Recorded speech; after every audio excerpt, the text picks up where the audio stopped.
Welcome everyone to episode 3 of the Weekly Wrap. I'm Sean, and this week we will be discussing the popular news, TV reviews, and our feature review of Kingsman: The Golden Circle. So let's get into it.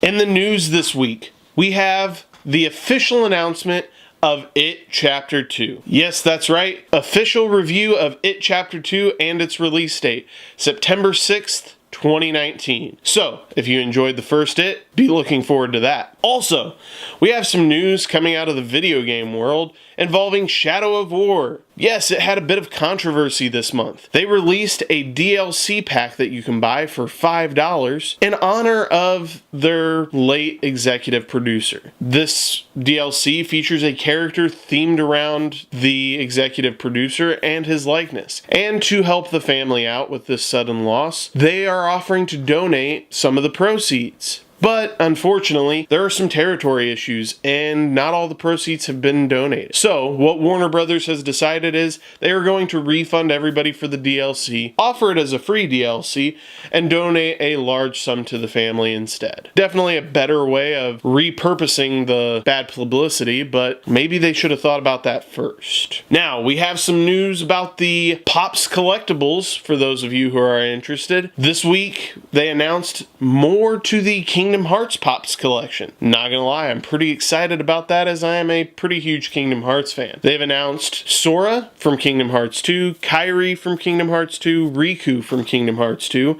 as well as a Heartless and a few variants. We have a variant from Best Buy that is the Master form of Sora. We also have Valor form that'll be exclusive to Toys R Us. There's also a chased edition of the Shadow Heartless that has glowing eyes. Not gonna lie, I really want that one. It is rumored that these will be releasing around November, although some places are saying December.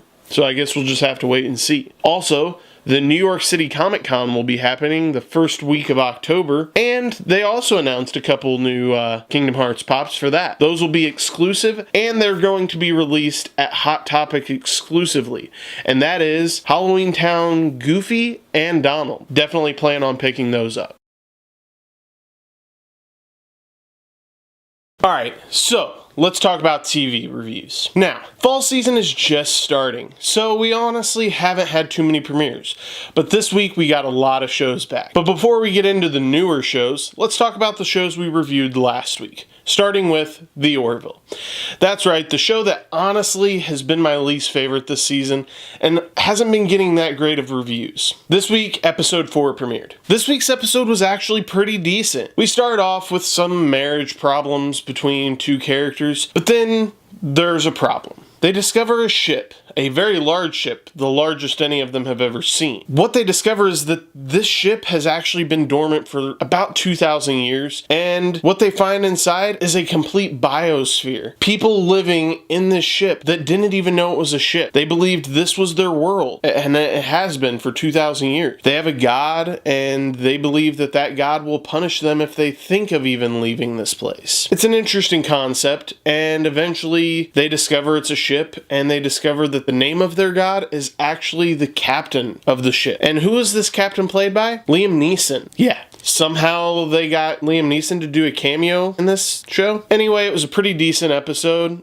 It definitely revitalized my interest in it, so we'll check it out next week and definitely see what happens with The Orville. Now we've got to talk about my favorite sitcom of the season, The Good Place. The third episode of The Good Place, season 2, aired this week, and I really liked it. It definitely went where I thought it was going to go. Michael, he's failing at getting Eleanor, Chidi, Jason, and Tahani on board with the fact that they're basically in hell and keeping them thinking it's the good place. He fails about 600 times and has been lying to his boss Sean, but in the end Michael decides, I have to work with Eleanor, Chidi, Jason, and Tahani to make everyone else think that they have it. Next, we'll talk about Gotham. This season has honestly been really solid. I've liked what they've done in the past few seasons of Gotham, but this season especially. This episode focused a lot on the Scarecrow again. We see more of him becoming who he is and just taking that menacing role. And I really liked it. It was a pretty spooky episode with the way he did things. And I thought he captured the Scarecrow perfectly. We also see more of Gordon and the GCPD falling apart. Penguin has taken rise in the city and is controlling crime. Everybody just wants to work together and fit in versus fighting Penguin and the criminals of Gotham. And Gordon doesn't like it too much. We also see Bruce doing more training and trying to figure out his role. And in the end, we see him finally don his prototype batsuit. I really like the way we see Alfred and Bruce doing their training and him coming up as potentially the Dark Knight. Alright, so next up, Designated Survivor. Season 2 jumps right back into the turmoil, and it takes more of a political route this season. The magic of Season 1 was the conspiracy theory, but now that cat's out of the bag, honestly, can the show survive? We don't see much of Agent Wells or what her mission is. We see a little bit and we get a tease, but honestly, it was more about a terrorist attack in a plane on a tarmac that Kirkman was trying to deal with. It didn't really suck me in. It kind of just seemed like a background show. So I really hope that the rest of the season doesn't pan out this way. Otherwise, I'm not sure if the Designated Survivor will survive. Alright, the Season 2 premiere of This Is Us happened this week. And fans were asking, can this show make us laugh, cry, and even dream like that of the first season? Yep.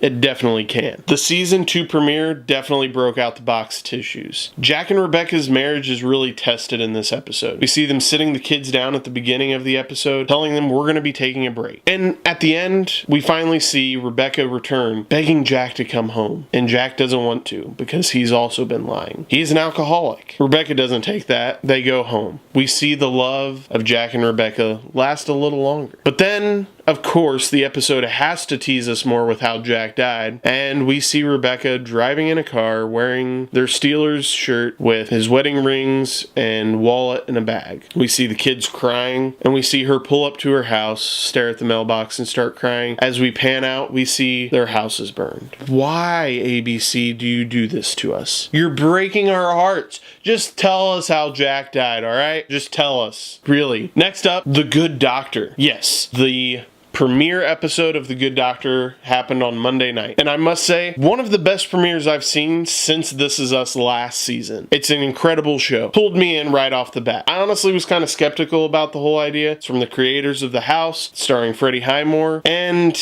I didn't know what to think. But Freddie drew me in. He captivated me. His emotion, his thoughts behind his character, you must see this. I highly recommend this if you're wanting a new show for this season. This week, we are reviewing Kingsman: The Golden Circle. Alright, so the synopsis for this movie is when the Kingsman's headquarters is destroyed and the world is held hostage, their journey leads them to discover an allied spy organization in the US. These two elite organizations must join together to defeat the common enemy. So we're going to talk a little bit about the ratings for this movie, and then in my thoughts, we're going to talk about the plot. So this movie is getting really mixed reviews by critics. It is at a solid 50% on Rotten Tomatoes. But audiences are giving it a 75, which I think the audience is more correct in this atmosphere. Let's look at a fresh side. From Todd McCarthy of Hollywood Reporter, he said, considerable shrewdness is applied to the conception and execution of nearly every scene to make this odd spy stuff feel fresh, which it mostly does. And I couldn't agree more. This movie doesn't give us anything new. It's pretty much just the same thing. It's a cookie cutter cop and paste of the Kingsman. But it does do some really good things. So let's talk about that. But overall, my thoughts are go see this film. My score, while I do think this movie was great, I would go see it again. I'll probably buy it on Blu-ray when it comes out. It did have flaws. While the first movie I would probably give a solid 9, this movie I'm giving a solid 7. It's not bad. It's not great. It's just as good. And that's all I really have to say. There were some fantastic action points, and it leaves you in awe of its creation. So I highly recommend seeing it, especially if you loved the first Kingsman. You won't be disappointed. Well, that's all the time we have for on this week's The Weekly Wrap. Next week, we will be discussing the normal news we discuss, as well as the TV reviews. We're going to have the same TV reviews we talked about this week. We also have 2 new shows premiering this week, and they are Marvel properties. Tonight, we have Inhumans on ABC. Honestly, this show is getting really bad reviews. I'm not too excited for it, but I'm gonna check it out. If you do, please let us know what you think down in the comments below. We also have Gifted on Fox this week. Definitely curious to see what this show has to offer. It's an X-Men based show, so we'll see. Next week, we're not gonna have a fully reviewed episode. So instead, we're just gonna talk about what the fall box office season has to offer. Everything from mid-September to mid-December. So I hope you look forward to that. I wanna thank you for liking, commenting, and sharing this video. If you haven't subscribed to the Weekly Wrap, and I don't know why you wouldn't have, you can click this circular channel icon here. And if you like spoiler-filled reviews, check out this week's episode of the Weekly Wrap Fully Reviewed here. This week we're reviewing Kingsman: The Golden Circle, so take a look.